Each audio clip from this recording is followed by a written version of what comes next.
Okay, greetings and welcome to NinjaTrader 8 Strategy Builder Video 13. I am John Moss with J2 AgroTrader. Alright, I was looking at a variety of material. I want to ramp this game up and start looking at why we do some things we're doing in anticipation of what I'm going to do in the next couple of videos. I was going to put it all in this one. It's just going to make it too long, but also I wanted to create a reference video because I haven't put out a video in over 90 days at this point. I have been so busy writing up strategies and stuff like that and doing private work. And a lot of times you get in a lot of conversations. People ask, well, you know, what am I using? Or they saw the screens that I was using. So I thought it would be a good idea ramping this game up. I want to show you what I'm looking at, just some primary stuff. All right. In doing so, I am creating a reference video. In many cases, a lot of you that are going to be watching this, probably because I sent you here. And in particular, as I go into the next series of videos, you are going to understand why I'm doing what I'm doing. In the process of doing this, gang, I sincerely hope that you find this very useful because I want to cover some territory in particular where, especially for you new people, where you can get into trouble and hopefully save you a lot of money, because anybody who's been in this game long enough has been burned enough so many times, and there's just some obvious stuff that's out there. We're going to cover it in this video. What we'll start with is a primary 5-minute chart. So here I have a blank 5-minute chart. Now, 5-minute charts are, in fact, the primary chart that a lot of very experienced day traders are looking at because it is well known. There is a lot of monkey see, monkey do, and self-fulfilling prophecies that are out there. We're going to get into that topic here in a minute. But first things first, looking over here, on this screen, I've got 5 primary things going on. I have a 5-minute chart here. I have a 500 tick, and I have an NQ daily, an ES daily, and I have a 30-minute chart. Each serves a purpose. My primary lines in the sand, as we'll call them, magnets, barriers, what have you, I put on a 5-minute chart. Speaking in terms of the general industry, the day traders that are out there, I mean, the longer you've been at this game, the less really experienced guys are using indicators. I mean, you do get to a point where you've become so adept that you can just sit there and look at a candle and you can get a lot out of it, not just by the price action itself, but really what's going on in the news, and to find a way of summarizing that, really just an overall in-depth understanding of certain types of behaviors that become pretty self-evident when you've seen them enough. There are, of course, a variety of different types of charts, different entry systems and stuff like that, and I play with those also. A lot of times, for example, if I'm doing a private build down here, I'll have a screen going here and I'll build it out to see how it plays out. I will tell you right up front, I almost specifically avoid charts that are not showing real data. We're going to get into that in this video. And just so you have an understanding, these things that I've kind of covered before, but I'm going to get a little bit more in depth because we're going to ramp this up going forward. It almost goes without saying that the most important consideration is that you have confidence in what you're doing, because day trading does take patience and it will tax your nerves. But if you have enough experience, you do get to a point where you do understand nothing is 100% completely self-evident. However, probabilities, which is absolutely my favorite consideration, are in your favor. You feel better about what you're doing, and therefore gives you the necessary intestinal fortitude to stick it out with your trade and follow it through. Now, I will come back to this chart because this is a quick view for me of the overall picture. But let's go in and go ahead and dive into the 5-minute. I'm going to build this out a piece at a time so you understand what's going on. So again, right here, we have a plain 5-minute chart. First thing, now this watermark indicator does not belong to us. However, I did create a J2 one. It just has our little logo on it, but you can put anything that you want on it. But we're going to add the watermark, all right? So I just apply it by default, and over here, there it is. Now, where this can be useful for you, a lot of you guys certainly are trading off of mostly one screen. You do graduate, you start trading more screens. But if you've got a lot of stuff going, a computer's pretty powerful these days. The video cards can handle a lot. You wind up with a bunch of charts. it is my opinion that it's a very good idea to label the chart itself very quickly and easily so that you know which chart it is. It's real easy, and I've seen this over and over. Guys got 14, 15 charts running. You really want to fix it so you don't have to think about what you're doing when you get to a chart. You know immediately. There are several practices that I engage in such that when I am looking at any particular chart, I pretty well know immediately what's going on and what I'm trying to accomplish there. So as an example, coming back over here, note that I have these charts marked, the market alerts, volume profile. It's a couple of hours. Squeeze play, something I'm developing. You can clearly see NQ daily, ES daily, trend bias. I just, boom, I know immediately what they are. Now, of course, I have 4 screens going here, but if you're operating off of one screen and you've got a variety of different types of charts and testing in play, if you come along and label it up here like this with this watermark, it's going to make it a lot easier for you. So as an example, let's do this. I actually set this, I have it defaulted to 20, but lately I've been taking it to 35, so that's the opacity increases a bit. We're going to shrink the size of it. We're going to make that 35 also. And for the sake of this video here, we're just simply going to call this J2 Algo Trader Primary 5-minute. Now notice also, I love to get rid of, you've got this label and you've got price markers and all that. That can get real messy real quick, all right? I'm going to leave the price marker there for a moment. Of course, obviously, there's not one in this case, but I am going to get rid of the label, all right? Makes that all nice and neat up there. As a further quick example, let's say that you're doing something with EMAs on this 5-minute chart. You may want to come along and say 2050 EMA. Now, of course, we hadn't done that here, but the point I'm making is if there's something in particular that you're doing on a particular chart, use that watermark right there. And you just, again, you don't have to stop and think. You don't have to study. Immediately, you know what's going on. All right, enough of that. Take it back. Okay, so there's our watermark. Now, I pay attention all the time to what's going on with the cumulative delta. Now, if you have a lifetime license, NinjaTrader does have their own cumulative delta that you can use, but you also have hours.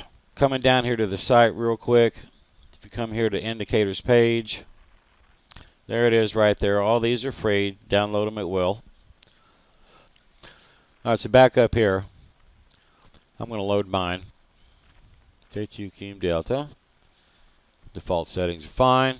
All right, in case you don't know already, cumulative delta is the cumulative delta of buys versus sells. Tells you essentially open positions, okay? Now, in this particular case, you can see we're at 12,508. So at this particular juncture, specifically right now, I do have a live connection going. It is March 31st, 2024. The market's about to open up. But that, of course, all this is from Friday, okay? That's all we're looking at. Now, to make this easier to see in terms of what's going on with the cumulative delta, I am fond of using some background colors. I'll come up here, get my little pencil, region highlight Y, and I'll draw that. And I'll click out of it, and I click back in, go to properties. Now, this is going to be no man's land for me. I just get rid of the outlines just because I don't want them. This is going to be a cumulative delta of 1,000 to negative 1,000. Also make it a little bit brighter on the opacity, set it 55.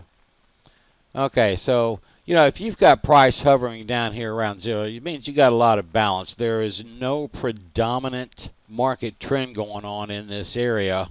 And it's going to happen quite a bit. You may see it floating down in here. I like to see something like this. But pretty much after the open, we didn't go very far. We had been on the negative side. This is, again, we're talking about Friday. In the overnight, just kind of was a little bit negative, kind of floated. Then right around, say, 145, you got this big buildup. Don't know why that happened, but it did. And, of course, you see the price action here. Notice this is quite interesting, though. Man, there's a big move in price, and it went down, but the cumulative delta went up. Now, there's some reasons behind that. We'll get into that also here in a bit. In the immediate moment, just setting this chart up. So now let's continue. To make this easy, I'm going to just copy and paste it. And it's kind of essentially pasted essentially on top of itself. And so now we go to properties. Now I'm going to color this one green. I'm going to drop our opacity back down to 25, and we're going to go from 1,000 to 25,000. Apply it. And we can just looking at this chart, again, if you're flipping through charts, you know, you've got like 6 or 7 or more charts on one computer, for example, you're flipping through screens, you really only do this one time. The cumulative delta is not going to change per instrument, regardless of the minutes, ticks, what have you. Let's take a fast look at that. We're at 12,508. Well, let's change this to a 500 tick, and you'll see it's the same thing. It doesn't matter. If you change instruments, if we bring this over to the micro, now here we have the micro of the same instrument, but notice we have a radically different cumulative delta. I've pointed that out in previous videos, but I just wanted you to see that. So now let's go back, primary instrument. That radically different cumulative delta is an extremely important consideration when you are running strategies or frankly doing anything. If you're trading a micro chart, you need to be pulling data or be at least watching what's going on in the real one, as the micro is not a real instrument indicative of what's actually going on out in the market. All right, now let me finalize. Let's do the red side. So once again, this time all I got to do is just paste, since I've already copied that blue. Properties, and this time we'll go red, back down to 25, and this time minus 1,000 to negative 25,000. Okay, and just shrinking this up again. 25,000 is essentially off the top of my head, but there are occasions, especially on the high side, where you'll see this thing get above 25,000. That is obviously indicative of a very strong market. Next on the list is, let's come along, and we want the current day open, high, and low. Apply that. All three of these numbers, the high, the open, the low, they are very important because you will see repetitive price action always when price hits them. There's a lot of good scalping opportunities if they're played out properly when price hits those points. As some rather obvious examples of that. Doesn't always happen, but it's pretty reliable, especially when there's a lot of chop going on. Looking at this chart, we had a reasonable amount of range, but still it kind of floated for a lot during the day. But look here, made a new low, boom, bounced back. Came back to the open, bounced off of it, came back down. Came back up, hit it again, popped a new high right there, came back down. And look at that. That was almost a 5-point run-up that happened pretty quick. Comes right back down. Where I'm at with this is that, you know, you've got this kind of situation going on, that there are potentially some good scalp opportunities. I think a scalp right here probably may have got stopped out if he had a short stop. But here, that was a very safe short stop scalp opportunity. Back down to the open, bounced off of it. I mean, just look at this. It just goes on. Now here, that's a little bit messy there. I like virgin territory where scalps are concerned. Now, this open right here, that's not necessarily something I would have traded. Boom, yeah, there it is. However, you're looking for new highs and you're looking for new lows. There were no more new lows during this day, but we had several new highs, and each time scalping opportunities presented themselves. Anyway, important indicator to have going. Next one is the 20 SMA. The 20 SMA is a highly respected barrier in its own right, especially if it's mixed up with another barrier or magnet, just happen to be at the same price point. I've covered that in detail in some other videos. The most important application that I have seen for the SMA 20 is if we have a down market. Price has been making its way down all day long, and that 20 can serve as a barrier. I'll go ahead and get it loaded up. I'm also fond of using the same colors for the same types of numerical values relative to moving averages. That is me being a creature of habit. I have discussed that in the past. My primary reason for doing that is because I immediately know what I'm looking at if I use the same colors for the same type of moving average over and over. Now, before I get gone any further, These are things I've brought up again also in the past. However, I prefer the slate dark background. To me, it just makes things easier to see. I know that some people do have issues with colors and may prefer a different type of background. So speaking for myself, this makes colors really stand out. And the way you get there is by coming over here, and you'll come to Tools, you'll come down to Options, and this window will come up, and you see Skin right here. And I have slate dark chosen. So you can choose from a variety, whichever one you are most comfortable with. Once you've done that, you'll restart your system and you'll have your new color in play. Now, the next thing I want to add are the pivot bands that are based upon the VWAP, the volume weighted average price. We have our own version. Again, you go to our indicator page down here. You'll find that if you want to download it, if you don't have it already, in some other form. The difference with ours is it just cleaned it up because there's only certain values that I really care about. So let's get it loaded up. J2 pivot bands. Note here that I have R1, S1, R2, S2 are transparent. I really don't care about them.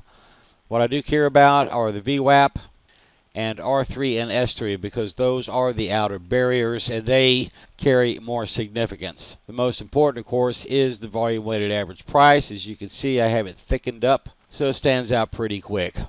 On Friday, for example, here you can see there was a lot of chop going on, but for the most part, if price hasn't been anywhere near the VWAP for a period of time and comes back to it, you will quickly discover it becomes a pretty strong barrier unto itself.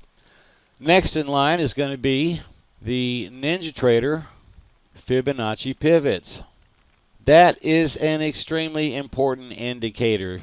Fibonacci pivots, there's a lot of people who trade off of these pivots. As a consequence, you're going to see a lot of activity relative to when price hits a particular pivot. We're going to cover one and specifically in the next video. We are actually going to build a strategy to go after a particular entry condition that purportedly has a very high probability. So closing that out, now this is what we have is just a basic so far. We got some more to go here, but look at this mess that we're creating over. See all these price points? This is why I get rid of this stuff, all right? So let's clean all this up. Let's go back to our indicators. Watermark we already dealt with, Cum Delta, which is over here. Doesn't really matter on our top chart, but I like getting rid of it anyway, and I don't need the price marker. Apply that. Current day open high low. Again, I don't need the price marker. Let's get rid of the label itself. And then the SMA. Get rid of the marker. Get rid of the label. So forth and so on. It's a big one to get rid of this mess. Apply that. And now we have a nice clean chart. Cleaner, should I say. I have another reason that I get rid of all of these labels because they'll just line up and stack up over here. One of my indicators, they'll start to get in the way of some of the text notifications that get printed out off of mine.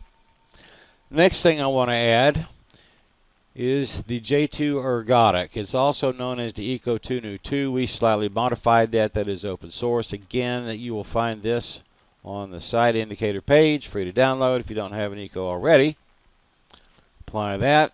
It gets its own window. I do prefer it to be on top, closer. I usually keep Cum Delta at the bottom, so right now that's precisely what I'm going to do. I'm going to switch them out. So Cum Delta, I will change to panel 3. Ergodic, I will change to panel 2. I'm going to do that, and now I have this thing set up the way I want it. Now, once again, I like to put in some extreme boundaries on indicators when I'm using them. A lot of you guys, for example, use the stochastics. You know, it's got its barriers, what, 30, 70. In order to determine what purportedly could be a good line in the sand boundary for extremes, I'll squeeze a chart like this and just have a cursory look, whatever extra panel like this indicator I'm looking at. And top of my head, what I can see is looks roughly like 25 is an extreme. All right, on either side, 25 or negative 25. So I'm going to come along and draw it. Region highlight Y, come back down here, just make it right quick. Click back into it, properties. I'm going to get rid of the outline. And I'll set that 25 to 50. I will go ahead and use their default coloring and opacity, and then copy it, click out of it, paste it, and set this one to -25 to -50. All right. Okay. So if I've got a situation where I see this extreme like this, I am looking for it to bounce back. Now, obviously, this is after the fact later in the day. I will pull up some better examples, and especially I'm going to pull some up on the 500 tick, but in the immediate moment, ergodic, you can research ergodic behavior on the net, and I encourage you to do so. I have consistently found it to be a very valuable indicator. I'm going to point out very specific instance on the 500 tick, which I've done in previous videos, but I'll do again here when we get done with this. Coming back to these pivots real quick, though, do understand, again, a lot of traders pay a lot of attention to what's going on with those pivots. It becomes self-fulfilling prophecies, and there is one piece of purported statistical probability that we will specifically look at in video 14. We're going to build a strategy around it. In the immediate moment, it kind of looks like a fairly tight range right here. In fact, it's not, though. I mean, we're down here in the 80s, mid-80s, all the way up to the 30s. So it looks small right now, but it's not. I'm going to roll this screen back so that as we continue to add more indicating systems, we can get a better visualization of what's going on. Now, I've got another one, another in-house. It's also, once again, free on the site. This one, by necessity, is not in our little folder. It's going to be found down here. It's outside of the folder because it is accessing other indicators to make its calculations. This one is our version of what was the R squeeze. We just modified it. It serves exactly one purpose. The squeeze alert has histograms similar to what the ergodic is doing. The ergodic, frankly, is better, but they essentially do the same thing. As a consequence of that, there's one specific thing I'm wanting to know about, and that is whether or not we have a Bollinger squeeze going on. In order to save space on the screen, I'm also fond, where I can, of combining indicator systems just to keep the screen cleaner. All right? So if I just come along and add this, now we've just added another indicator down here, and you can see this big mess here, because what it actually likes to do is to pull its own real-time active data. Once it is running in regular chart action, of course, it does what it's really supposed to do. Now, got all these colors here. I don't care about all this other stuff. So what I care about, again, is whether or not we have a Bollinger squeeze going on. So I am going to combine it with the ergodic up here. So let's come back to indicators, go down to squeeze alert, and let's get rid of every other color except for the squeeze. If we are in a Bollinger squeeze is all I want to know from this indicator. Again, because it is so similar to what the ergodic is doing, there is no point in having two of essentially the same thing. So we hide all this. Come down here, get rid of the label, get rid of the price markers. And now I am going to put it where the ergodic is, which happens to be in panel 2. We're currently in panel 4. We change that. And we get away with this because the numerical system upon which this indicator is operating is exactly similar to the ergodic. Therefore, what will happen is if we have a squeeze going on, you can see these little whites right there, but let me expand that out. And here we have a Bollinger squeeze. So again, instead of having that third window making things even messier, now this is all nice and neat. I can easily see what's going on. Now another little stunt I pulled, this is far more important on a 500 tick chart than it is on the 5-minute, but this was an accidental discovery, and it's what hidden volume is designed around, one of our little in-housers. That is, I'm going to run a momentum on the ergodic. How do I do that? Well, it's going to be a 50-period momentum. It's going to be in panel 2. And the input series is not going to be the chart itself, but rather it's going to be the indicator. The plot here says faded. We want it to do the momentum of the main. Okay. Typically on a 50 bar on the chart, I use red. If I do anything on the indicator, I paint it yellow, just because.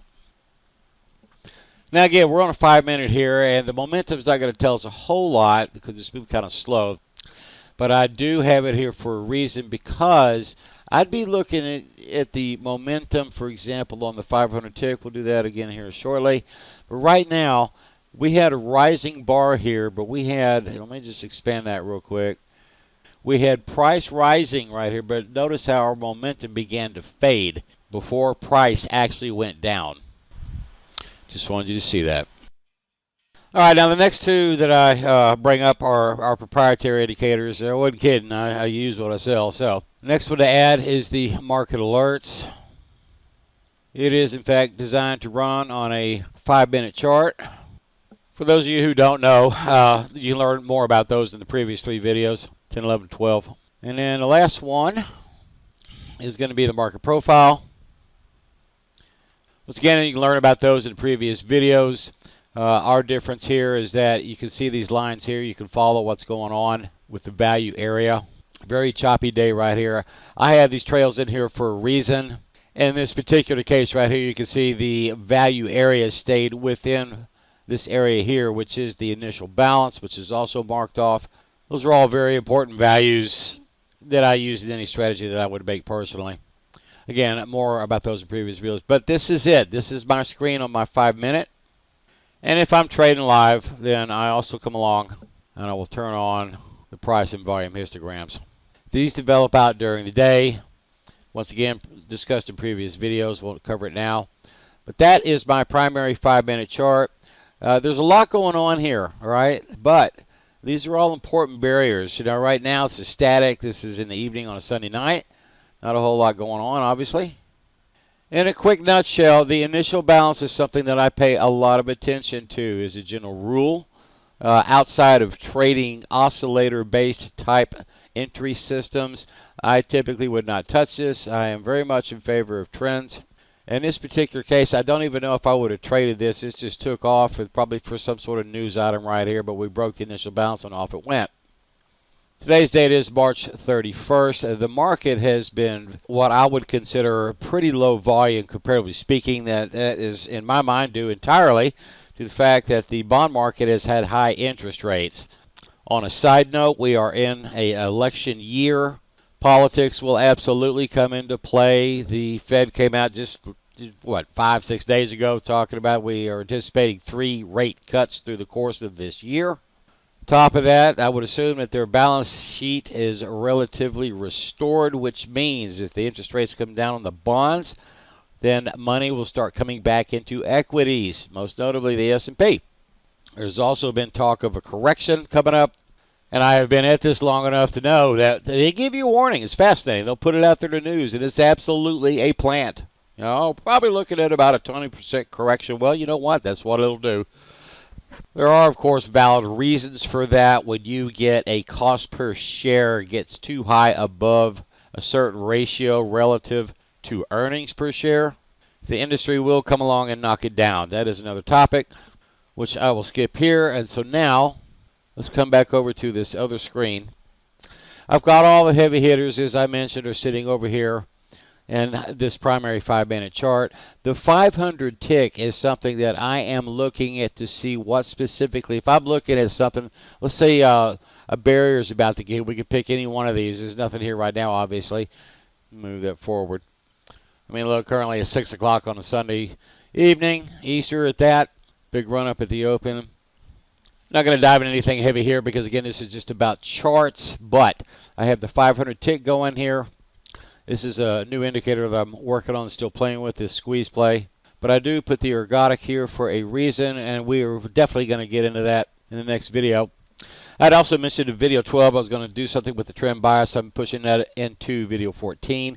I would want this to be a reference video specifically so when I'm on the phone with somebody I can just simply send them to this video and you know how my charts are set up. The NQ and the ES, all right, these are both dailies.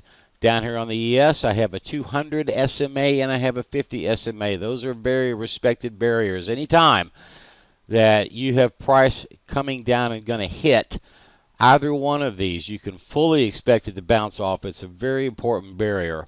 And the 50 rising above the 200 is a big deal. And an even bigger deal is if the 50 dips below the 200, that is referred to as a death cross. Even with this upcoming publicized pullback in the market. The 50 is not going to come anywhere near the 200, so nothing to be concerned about there. Then, of course, I got my 30-minute, and I have the trend bias indicator on that.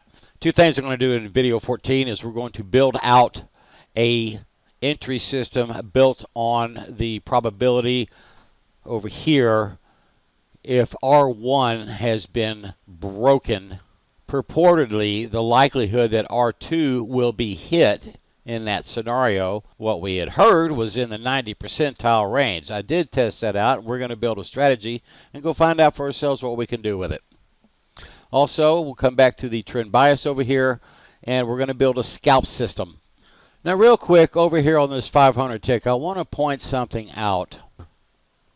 The ergodic on a 500 tick chart can be very telling, and there are a couple of very specific circumstances that will really stand out to you after the fact. You know, when you see them in that manner, such as right here after the fact versus, of course, this is a different day over here, but this is now real time. But, you know, what's going on right here at the very edge of prices, say it just at any given point. Let's say we're looking at this. Okay, so now what we're looking at right here is this versus this. So we had this big rundown, okay? Now, again, I've got a momentum that's based on the ergodic. That's what that yellow line is. Notice the price is still making its way down, but the momentum began to fade. That's what I call a hidden volume. What's going on behind the scenes? Ergodic is picking it up. But more importantly, let's look at this after the fact. Note here, price came down to here, and we had this much of a dip. It finally bottomed out. We got a dip right here, right? So we're down here in this line in the sand, reds, or, you know, not red zone, but below negative 25, right? And again, that's arbitrary setting on my part. Then it came out back up, went into a squeeze. It came back down. Then we hit a new low right here. Notice that the pressure of that ergodic right there is less than what it was here. So we've got a lower price, but we have less interest. Now, currently on this chart, I don't have any other indicators installed on. I would be, let's put it back where it was. I'd be over here looking at this 5 minutes. So let's line this up. Let's go just see what happened. We can see over here on the 500 tick that was all happening at 3 o'clock.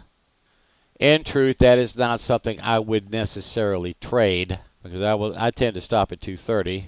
Let me just go ahead and squeeze this a little bit. And what do we see? So in this time frame over here, we're now looking at what happened here. Clearly, we can see that the initial balance low served as a barrier. Price penetrated it 3 times here to 5-minute candles, but was unable to break it on this second one. Bounced off, took the other direction. Now again, it's after 3 o'clock. I doubt very seriously I would bother to take that trade, but that's just one example, and you can see this playing out during the day. So again, this fast action 500 tick, looking at what's going on with the overall volume pressure, price action relative to this pressure, and then looking over here on the 5-minute to see what, if any, primary barriers may serve as a causal agent for that to happen. Now, there are, of course, other indicators and other lines in the sand that are out there, but these are the ones that I'm primarily looking at and evaluating validity of a trade. Again, 3 o'clock, some odd trade right here. I almost certainly wouldn't have touched it, but what you can see going on here, you see this momentum on the ergodic began to fade before price stopped, got to here, came up, and then we get another price dip, but no, look, momentum was still going up, all right? Let's say going up, but rather it wasn't negative, it was not below zero. So everything in this particular case pointing it along was what happened here with this price action, what the momentum on the ergodic was doing, the fact that the ergodic overall volume action showed a declining interest and attempting to go any further, and then looking at this barrier of the initial balance low. Put all that together, that was a long. Looking at it further, go figure at the end of the day like that, you got pretty fast moving price action. So at that juncture of time, you are most certainly not looking for some sort of trend to happen, but rather if you could get a good scalp in, you can, and that's exactly what would have happened there. And that's it. I just want to keep this one short. This is how I set up my charts primarily. Again, there's other things that I'll play with, but it usually has a lot to do if I have a private build going on and I'm investigating some other indicating systems. There's a lot of good stuff out there. There's a lot of crap too. But the bigger issue is, whatever it is you're deciding to work off of, you study it long enough, anything is worth looking at. I mean, if you just get a base visual of something that you're playing with, and its indications look reasonably good, you build a strategy and you test it out. Is it valid or not? And that's the next topic I'm going to dive into with the two strategies that we create in the ensuing video 14. You'll see exactly what I'm talking about. Ladies and gentlemen, join me on that one. Until next.